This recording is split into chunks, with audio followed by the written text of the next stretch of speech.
Hi, everyone. Welcome back to Authors on the Air. I'm your host, James Latwell. This is part of the Authors on the Air Global Radio Network. And we're here today to talk to Deborah Ledford. And Deborah's new book is Havoc.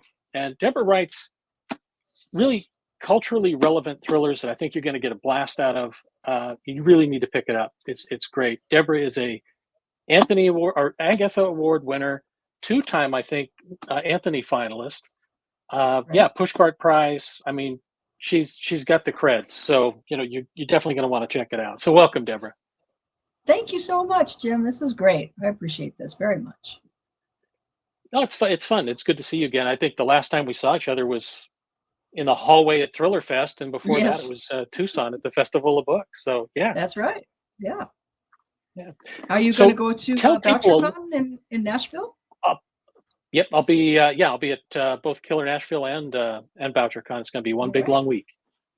I'll be Yeah. exhausted. So Havoc is the second book in the Eva Duran series. Uh-huh. Could you tell people a little bit about what's going on in Havoc, what the story's about? So Havoc takes place. So in Redemption, in book one of the series, the Ava Lightning Dance Duran series, Ava was a sheriff's deputy for for Taos County. Um, in book two, Havoc, now she is an actual tribal police officer. There's a female police chief, which is a first, and there actually, as of right now, there really is a female police chief. So that's pretty exciting.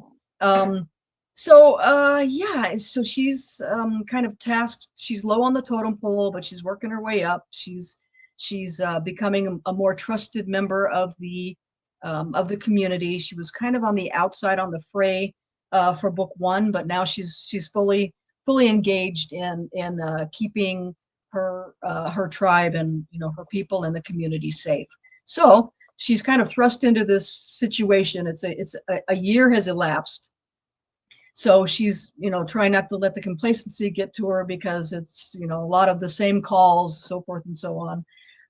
And now, as the book begins, there's an altercation that happens in the town of Taos, which is no more than 2 miles away from the plaza. You can see Hmm. over here.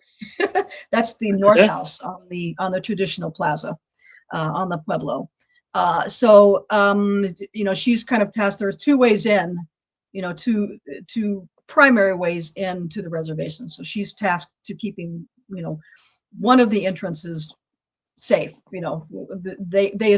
It's always assumed that the bad guy is going to flee to the reservation. This is pretty much everywhere to kind of evade capture. Right. Rarely do they get away with it, but that's kind of their modus operandi. So then she fully becomes involved in the investigation of it's a bank robbery. So Right. turns out that there are 3D guns involved, and then very shortly after the bank robbery, so everything is whirling and twirling and chaos ensues. And then she finds out that a member of their community has been killed, and Yeah. also involves 3D guns. So the whole premise really revolves around the 3D gun situation, which is horrifying and horrible. And also, there's introduction of the 3D printed houses. So that's kind of like a Right. through line that was introduced in Redemption, but now it's the main plot for Havoc. No, very, very, very good. And yeah, I think you summarized the plot very, very well for us. One of the things I like about your books is you pull in that Native American culture and traditions, and it really gives some depth and texture to the story. But you do it in a way that it's not just a bolt on. It's not just, oh, now I'm going to do this and kind of paint it with Right. that brush. How do you integrate those cultures and traditions as you write? And yeah, that's really important, because I mean my first and foremost job is as an entertainer. I mean, I entertain. I hope, and then to introduce reality into the world. What natives on, many tribes, tribal lands are facing right now and forever and always, unfortunately. Shining a little bit of a light on the human condition, but also I think what happens not necessarily only on reservations and with Native people is that we're all people. We're all people of everyone's tribe and everyone's community. So I think even though I highlight that this happens on the reservation, it's a thriller, and it is I hope of interest because of all of the relevant through lines that I try to introduce in all of my books. Not necessarily, just what's hot on the headlines right now, but unfortunately, history does repeat itself. So it's the effort to say, hey, pay attention, Yeah, no, I get that, it clearly is a thriller. It reads like a thriller, but I also enjoy it because I'm learning things along the way, about the Pueblo culture and their traditions and those kinds of things that I think add a little something special to the story. So I thought that was kind of neat. And I have Um, to, if I could say, I'm yeah, careful with what I present. There's nothing that can't be found, in a deep dive. But the Taos Pueblo people, my contacts on the Pueblo, they've entrusted me with their stories and their secrets, essentially.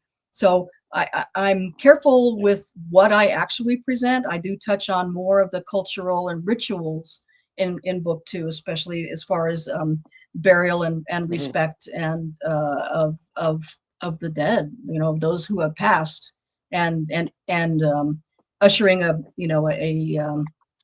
a new life path with the hopes of yeah, people once again in the community paying attention, because this could be you next. right. Now, your central character, Eva, Mhm. she's really interesting. I mean, she's really pulled from both sides, and you talked about it. She used to be a cop in Taos, and now she's she's working in the Pueblo community. Right. But there's this push and pull that she's experiencing, and you know how does she navigate that world? Because I mean, is she fully trusted by her own people? And I think that the larger community in Taos isn't sure where she stands either. So how does she navigate that? Right. It's kind of she kind of jumped ship when she was a trusted deputy, because she was working both sides of the law, for the county and the people of Taos, and now she's exclusively with as a tribal officer. But you still need to interact with other law enforcement um, uh, agencies and so forth. And there's the fear that, oh my God, the FBI is going to come soon. So that's another reason to keep the the very short timeline is, none of my books last more than the timeline is more than 3 days. So, and that's another Yeah. reason, is because, first of all, ramping up the intensity for an enticing suspenseful read, but also, a lot of stuff happens, and not necessarily quickly, but also the law enforcement agency people need to be aware that there will be others that will be encroaching on the reservation, on the sovereign land, that we don't really want here. So let's wrap this up on our own sufficiently, so Right. we can keep the others off. Let's just say. Yeah. No, I get it. And yeah, you get that sense that there's this urgency that we want to wrap this up and Right. bring it to a close. Yeah. Now, you mentioned that the ghost guns or 3D printed guns are kind of Mhm. a through story in Havoc. Um, Right. how much research did you have to do on ghost guns and 3D printed guns to kind of make that so authentic? Right. I did a lot of research. I actually even had someone 3D print a Glock replica. I mean, it is Wow. shocking. It's shocking how much it looks like an actual firearm. Shocking. So yeah, I was able to watch that process, and be talked through what the assembly process is for the parts that you you need to acquire in order to make it a fully functional gun. I spoke with a very good friend of my husband who is a former Marine sniper who knows everything about, every every firearm ever made and still does. And yeah, he talked me through it, and we spoke about the ghost guns and the whole situation. So yeah, it was a lot of research. Did a lot of YouTube. I mean, there's scary stuff out there. I didn't, it was like, oh, it's shower time, but but we have to do that in order to represent reality in our which is, to me, first and foremost, as far as being true not only to the culture of the natives who have entrusted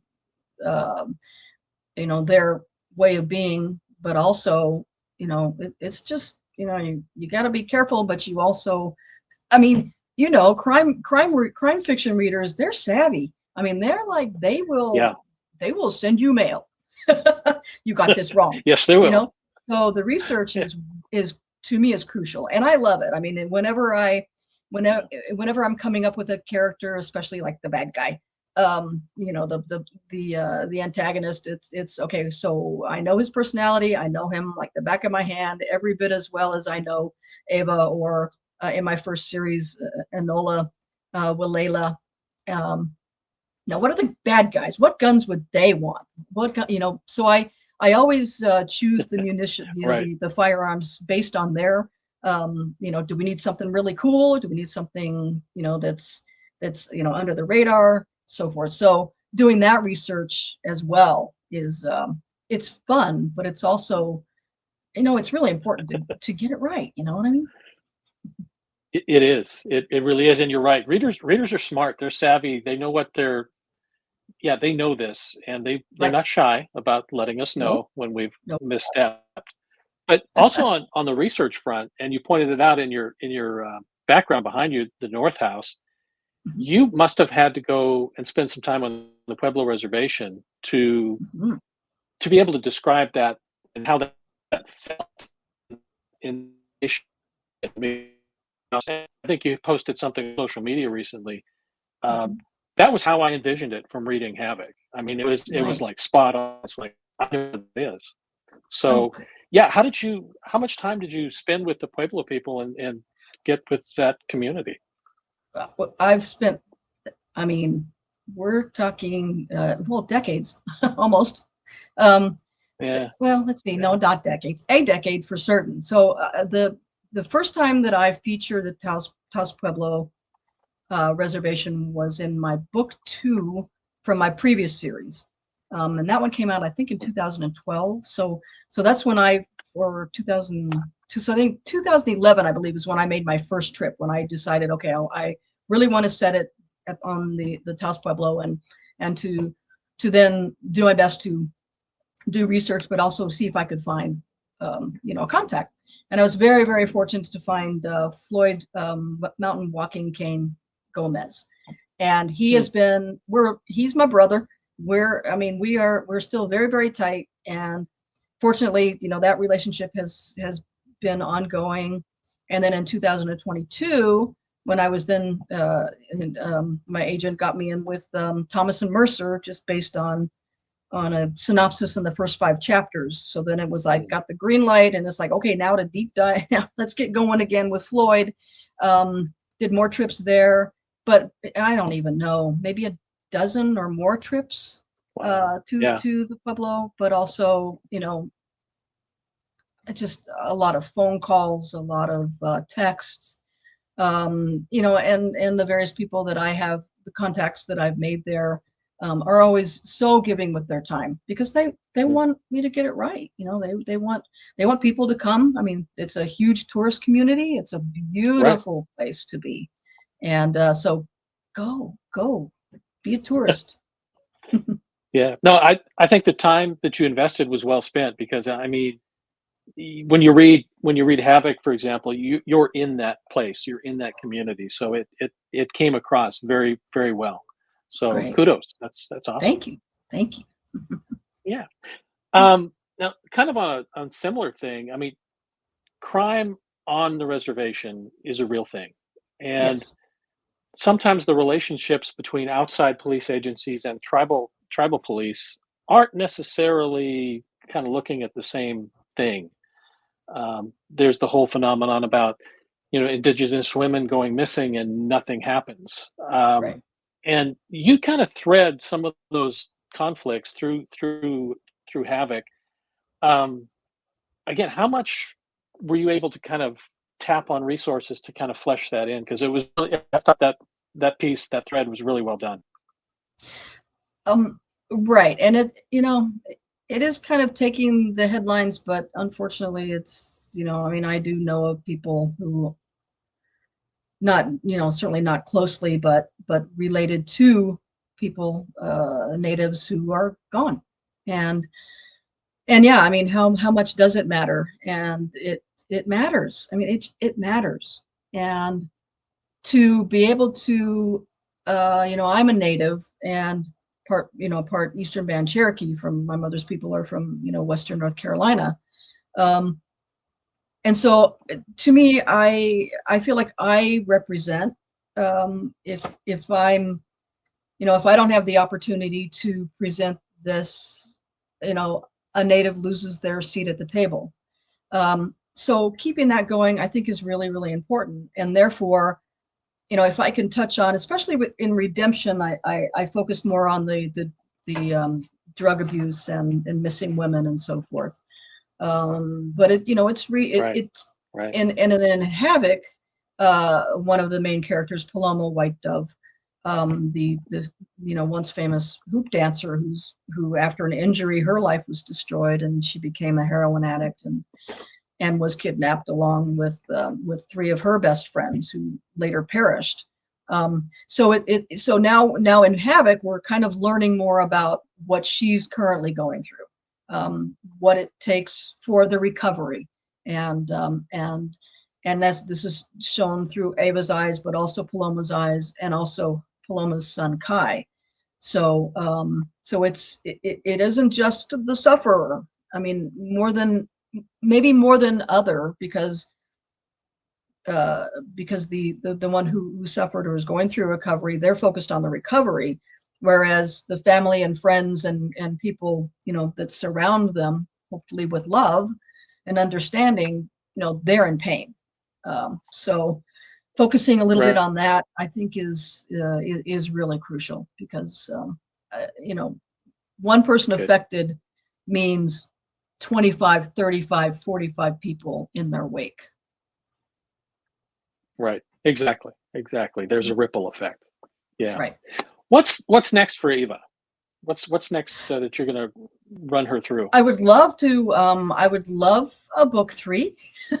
I was up to a 2-book deal. So will everybody go out there and get Havoc so we can get the numbers up and get the green light for book 3. I already know what I want to do, and it's Good. already even a little bit introduced in Cool. Havoc. What I have in mind involves the female police chief and Oh, good. a cold case that is suddenly starting to fire back up. Mm. So Hmm. yeah, I and know right now I'm exactly what you're working talking on about. a I think that's going to be good. Yeah. yeah. Oh, I had to cut out a lot out of Havoc. It was like 20,000 words. My lovely, I love her, Liz Pearson's my editor at the Thomas and Mercer, Mm. said there's a lot going on here. So I There's a lot focused. going on here. I wound up cutting 20,000 words. So that's already ready Okay. for book 3, a There you complete go. sub.